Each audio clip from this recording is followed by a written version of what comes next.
What? You were going to stay with us? I said, surprised. I didn't make a reservation for you. My mind went blank. We're on a family vacation that I didn't even want to go on, staying at a fancy hotel. My husband pretended not to notice her coldness toward me and walked away. We'll see you at checkout, Emily, he said, leaving me behind as they went into the luxurious hotel. My name is Emily. I turned 30 this year. I'm a stay-at-home mom living with my husband Spencer, my mother-in-law Kate, and our son, Sean, who turned 3 this year. Spencer and I met on a blind date 7 years ago and got married. We've had a peaceful life, with no big fights, and people always say we're a loving couple. 2 years after we got married, we had Sean. Spencer worked a lot, but he helped me with childcare. I had no complaints about him. Our family life was normal, but things started changing after Sean was born. 6 months ago, my father-in-law passed away, and Kate moved in with us. The last time I saw her was at our wedding. I didn't have the best impression of her when I first met her. She had been blunt and even questioned whether Spencer should marry me. Spencer worked hard to make her accept our marriage, but I never liked the way she looked at me. We eventually got her approval, but it still bothered me that she said those things. I was worried about how things would go when she moved in. I tried to stay positive and did my best to get along with her when she arrived with her things. I helped her unpack. She was kind to Sean, but as Spencer and I unpacked, she made some unnecessary comments. When she didn't like where I put something, she told me I must not have been educated properly. Even though I was upset by her tone, I moved things the way she wanted. Then, she watched TV instead of helping me. When I was busy with Sean and unpacking, she scolded me for not paying attention to him. I was overwhelmed, but I couldn't ask Spencer to help since he was resting after carrying heavy things. I finished the work with mixed feelings, trying to understand that she might be unsettled by the move. But her criticism didn't stop. Every day she found something to complain about. One morning, after I made breakfast for everyone, I was exhausted and tried to rest. She told me the house was messy and that I should clean instead of resting. She always criticized me and never helped out during the day. I felt mentally drained. I decided to talk to Spencer about her. He said, "She's probably struggling because Dad's gone. Don't be too hard on her." He didn't help me. Even though he knew how she treated me, he didn't step in.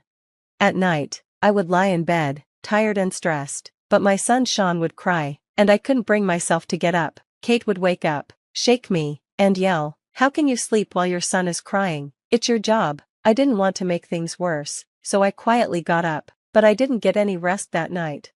One day, Spencer was home, and I thought about what to make for lunch, but Kate took over and prepared food for everyone except me. I made lunch for Spencer and my grandson. "There's none for you. Make your own," she said. I was shocked and realized that she was treating me poorly on purpose. I had been wondering if she was just tough on me to make me a better wife, but now I saw that she was really bullying me. I couldn't talk back to her, so I told my childhood friend about everything.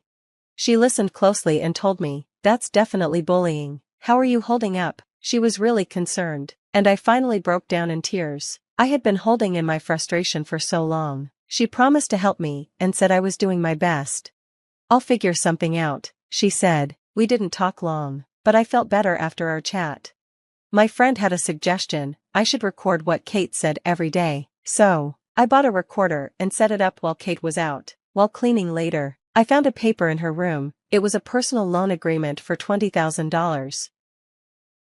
I couldn't believe what I was seeing, but I thought the paper might be useful, so I put it in my pocket. After a while, Kate came back, and Spencer arrived home just in time for dinner. We sat down at the table, and as usual, Kate started complaining. "Oh, by the way, my friend gave me a discount coupon for a one-night stay at a 5-star spa hotel," she said. The way she mentioned it made it clear she wanted to go. Spencer was excited about the idea, and even my son seemed happy. I wasn't thrilled at all, thinking it would probably be a terrible experience for me. "Well, since you're here and always working hard, you should come too," Kate added. I couldn't believe what I was hearing. After all the trouble she'd caused me, she was now inviting me. "I'll think about it," I said, though I wasn't sure if she meant it kindly. I didn't want to believe she was being cruel, so I tried to give her the benefit of the doubt. She wanted to book everything for the next day. That night, I couldn't sleep, trying to decide what to do. I stayed on the sofa, thinking for hours. Sean wants to go too, but Mom won't watch him, and it's hard to take him by myself. "Please come with us," Spencer said. You don't help me when your mom treats me badly. I don't want to go, I replied. Spencer couldn't say anything in response. I didn't want to do anything nice for him when he ignored how his mom was treating me. He begged me to come, so I decided to give him a condition. Fine, but first, take a look at this. I showed him the IOU I had found. He was shocked. He couldn't believe his mom had a $20,000 debt. Can we help her pay this off? I can't just leave it like this, he asked because I managed our money. I don't want to help someone who treats me badly, I said. I understood he felt responsible as her son, but I couldn't accept it. Please, I really want you to help with both this and the trip, he pleaded. Only if you agree to my conditions, I replied. The first condition is that if Kate mistreats me or criticizes me too much, you must step in and stop her. The second is that I will write down a list of rules for her and post them all around the house. If she refuses to follow these, we'll have to ask her to leave. Spencer agreed to these conditions. We decided to wait until after the trip to start putting our plan into action. I asked my friend to put up the rules around the house while we were away. We agreed to keep things normal until the trip was over, and then we'd deal with everything. Spencer agreed, and I decided to go on the trip with them. The next day, I told Kate that I was coming along. I kept reminding myself to be patient just a little longer. On the day of the trip, Spencer carried everyone's bags, and we were about to leave the house. You don't need to carry the bags. Let Emily do it. Kate started with her usual behavior. Spencer looked at me apologetically. I didn't want to cause any trouble, so I carried the bags, but they were so heavy, and I had to take care of Sean too. I knew I wouldn't have any energy left to enjoy the trip. We traveled by train and then by car along a mountain road to the hotel. The hotel looked beautiful and luxurious. Sean was excited, running around exploring. Kate admired the decor and went to check us in. Afterward, I grabbed my bag to go to the room, but Kate's next words shocked me. Are you planning to stay with us? I only made a reservation for the three of us. I didn't know what she meant. It hit me, she had invited me just to carry the bags. She never planned for me to stay there with them. I asked, then where should I sleep? I don't know, and I don't care. Why don't you just camp out somewhere nearby? She said. She had invited me to the trip and then expected me to sleep outside. I was furious, and I almost yelled at her, but she and my family disappeared down the hall. I'll see you at checkout time, okay? She said as they left. I stood there in the hotel lobby for a while before leaving. I knew something was off, but I never imagined she'd force me to camp outside. I felt like crying. Spencer just sent me a text saying, I'm sorry, and I couldn't even bring myself to reply. Since it was past noon, I had lunch at a cafe and found a quiet field to relax. As soon as I got there, my friend called. How's the trip? I did what you asked, she said. I had given her a spare key and asked her to put up the rules. I told her what happened, and she was furious. She offered to come pick me up, but I declined. I didn't want to give Kate what she wanted by leaving, but I wasn't sure what she'd do next. After hanging up, I decided to contact a lawyer, just in case. I sent him the evidence, planning to sue Kate for emotional abuse. The lawyer said I could take action if I wanted to. I lay down on the grass, exhausted, with the beautiful view of the night sky, trying to relax. The next morning, I met up with Kate and my family just in time for checkout.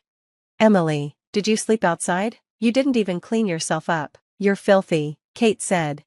Spencer tried to stop her, but she quickly changed the topic. He must have told her it was too much to force me out. Kate bragged about how nice the hotel was.